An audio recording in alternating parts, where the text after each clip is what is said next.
നമസ്കാരം. ഓ നമസ്കാരം. ആരാണ്? ഞാൻ സത്യശീലൻ ഗൾഫ് റിട്ടേൺ. അതെയോ നിങ്ങള്? മൊയ്തു ഞാൻ പറഞ്ഞില്ലേ. ഓ അത് ശരി അത് ശരി. പെട്ടെന്ന് മനസ്സിലായില്ല തോന്നില്ല. എനിക്ക് പെട്ടെന്ന് മണ്ടത്തിൽ പറഞ്ഞിട്ടുണ്ടായിരുന്നു. ഓ മരമൊയ്തു. അത് ശരി. അപ്പൊ ആള് നിങ്ങളല്ല കണ്ടിട്ട്? അല്ല മൂപ്പരാണ് പൈസ മുടക്കണ മൂപ്പരാണ് ഞമ്മക്ക് വേണ്ടിട്ട്. ഓ അത് ശരി അത് ശരി. അപ്പൊ കാര്യങ്ങളൊക്കെ പറഞ്ഞു തന്നോളൂ. നിങ്ങൾക്ക് അതിനെ തരണം മണ്ടതിരിക്കും വലിയൊരു താല്പര്യം. നമ്മളെ മോളെ ചങ്ങാഴ്ചയാണ്. ആയിക്കോട്ടെ കുഴപ്പമില്ല, നമുക്ക് എന്താണെങ്കിൽ ചെയ്യാതെ. എന്താ കാര്യം വലിയ കോംപ്ലിക്കേറ്റഡ് സംഭവമാണ് ഇപ്പൊ ഇത്. അതിന്റെ ഇതിപ്പോ ആളുകൾ കൂടി വരികയാണല്ലോ ബിസിനസ് രംഗത്ത്. എന്റെ പരിചയത്തിൽ തന്നെ ഒരു 5-6 ആൾക്കാരുണ്ട് ഇവിടെ. അപ്പൊ അവരിപ്പോ ഇത് എന്താ ചെയ്യേണ്ടത് ലേലത്തിന്. അപ്പൊ ഞാനത് അവരൊന്നും മാറ്റി നിർത്തണം. അങ്ങനെ കുറച്ച് പ്രശ്നങ്ങൾ ഉണ്ട് ഇപ്പൊ ഇതില്. അതാണ് മണ്ടിയെ. ഈ ആദ്യത്തെ മാതിരിയല്ല, ഉദ്യോഗസ്ഥരൊക്കെ വലിയ വലിയ ആൾക്കാരാണ്. ഓ ചില്ലറന്നല്ല ചോദിക്കണതേ. നമ്മൾ 10 കൊടുക്കേണ്ടടുത്ത് 25 കൊടുക്കേണ്ട ഗതികളാണ്. എന്താ ചെയ്യാൻ ഞമ്മക്കറിയാം. എന്താ സംഭവിച്ചാല് ലേലം നമ്മൾ വിളിച്ചിട്ടില്ലല്ലോ. ലേലം നിങ്ങൾ കുറച്ചു എന്ന് പറഞ്ഞിട്ട് നമ്മൾ അങ്ങോട്ട് തീരുമാനിക്കണം. അപ്പൊ അങ്ങനെ വരുമ്പോ ഇത് ലേലം ഡയറിയിൽ രേഖപ്പെടുത്തണം. ലേലം ഇന്ന ആൾ കുറച്ചു എന്ന് പറഞ്ഞിട്ട്. ഓ അത് ചെയ്യണത് ഇവിടുത്തെ വേറൊരു ഉദ്യോഗസ്ഥനാണ്. എന്തില്ലൊന്നും അവിടെ കൊടുക്കണ്ടേ. അപ്പൊ പിന്നെ അത് മാത്രമല്ല, നമ്മൾ ഈ പഞ്ചായത്തിലുള്ള മൊത്തം മരങ്ങൾക്ക് വില നിശ്ചയിക്കുന്നത് കൃഷി ഓഫീസറാണ്. ഈ പറഞ്ഞ വിലയൊന്നും അതിന് ഇടണില്ലല്ലോ. പകുതി വിലയ്ക്കാണ് ഇപ്പൊ നമ്മളിത് റെഡിയാക്കി തന്നിട്ടുള്ളത്. അങ്ങനെ നോക്കുമ്പോ കൃഷി ഓഫീസർക്ക് എന്തെങ്കിലും കൊടുക്കണം. കൃഷി ഓഫീസർക്ക് കൊടുക്കണം.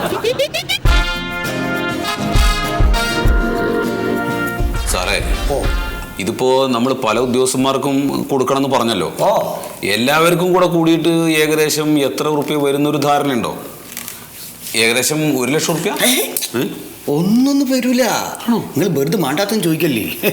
ഇതെന്താ നിങ്ങള് ആദ്യമായിട്ട് ഈ പരിപാടിക്ക് ഇറങ്ങിയ മാതിരിയുണ്ടല്ലോ. ഇപ്പൊ ഗൾഫിലെല്ലാം ഒന്നും അറിയില്ല, അതുകൊണ്ടാണ്. ആ ഒരു കാര്യം പറയട്ടെ, 3-3.5 ലക്ഷം റുപ്യ അങ്ങോട്ട് വരും. 3.5 വരുമോ? ഇത് 10-25 ലക്ഷം റുപ്യ മരാണ് നിങ്ങൾ കൊണ്ടുപോകുന്നത്. തമാശ കളിക്കാണ്. അല്ല അതല്ല മോളെ, ഞാൻ പറഞ്ഞില്ലേ മോളെ കല്യാണമൊക്കെ വരുന്നത്. അല്ല ശരിയാണൊക്കെ, പക്ഷെ സാർ അതിന്റെ കണക്കൊക്കെ പറഞ്ഞില്ലേ. താൻ നോക്ക്, നിങ്ങളുടെ വേറെ കാശൊന്നും ഇവിടെ മേടിച്ച് വയ്ക്കണില്ല കേട്ടോളി. നമ്മളിപ്പോ ഒരു പാലിട്ടാൽ അങ്ങോട്ടും ഇങ്ങോട്ടും വേണ്ടേ. അപ്പൊ നമുക്ക് 2.5 ലക്ഷത്തിൽ ഉറപ്പിച്ചോടെ. നിങ്ങൾ ആ പാരം പിൻവലിക്കുന്നുണ്ട്. കാശ് കൊടുക്കണ കാര്യമില്ല സാറേ. ഇല്ല അല്ല ഞാൻ പറയാണ്. അപ്പൊ ഇത് തന്നെ ഈ മണ്ടൊത്തിരി പറഞ്ഞുകൊണ്ടാണ് ഞാൻ നിങ്ങളെ പേടിക്കാക്കിയത്. പറയാലോ. ഇനിയിപ്പോ നിങ്ങൾക്ക് 17 മരം നിങ്ങൾ മുറിക്കാന്ന് പറഞ്ഞാൽ കറക്റ്റ് 17 മരമാണ് നിങ്ങൾ മുറിച്ചോളത്. അതിന്റെ കൂട്ടത്തിൽ നിൽക്കുന്ന പല മരം അതിന്റെ കൂട്ടത്തിലാണ്. അത് നമ്മൾ ചെയ്യൂല. അത് നിങ്ങൾ ചെയ്യില്ലെന്നല്ല, അതിന്റെ ഒരു രീതി അതാണ്. ഈ മരങ്ങൾ അങ്ങോട്ട് പുറത്തേക്ക് ഇറക്കണമെങ്കിലേ വഴി തടസ്സമുള്ള മരങ്ങളൊക്കെ നിങ്ങൾക്ക് മുറിക്കാം. അവിടെ തടസ്സമൊന്നുമില്ല. ഈ 3.5 ലക്ഷം ഇപ്പൊ നമ്മൾ ഇവിടെ തന്നാലേ അതിനുള്ള ഒരു ലാഭമൊക്കെ നമുക്ക് കിട്ടുമോ?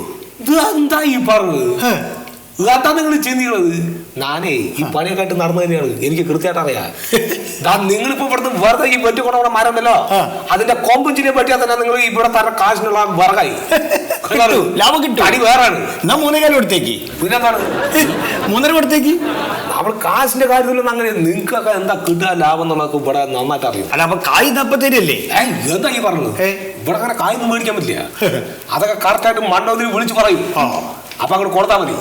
എനിക്ക് ചോദിക്കാൻ പറ്റില്ല, അതുകൊണ്ടാണ്. പിന്നെ ഞങ്ങൾ ഇറങ്ങട്ടെ. ഓ ആയിക്കോട്ടെ.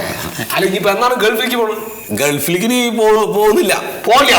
എന്തിനാണ് പോകുന്നത്? നമ്മുടെ നാട്ടിൽ വേണ്ട മരണ്ടല്ലോ, ഒക്കെ മുറിച്ചു കൂട്ടിട്ട് അങ്ങോട്ട് കഴിഞ്ഞു കൂടിയല്ലേ.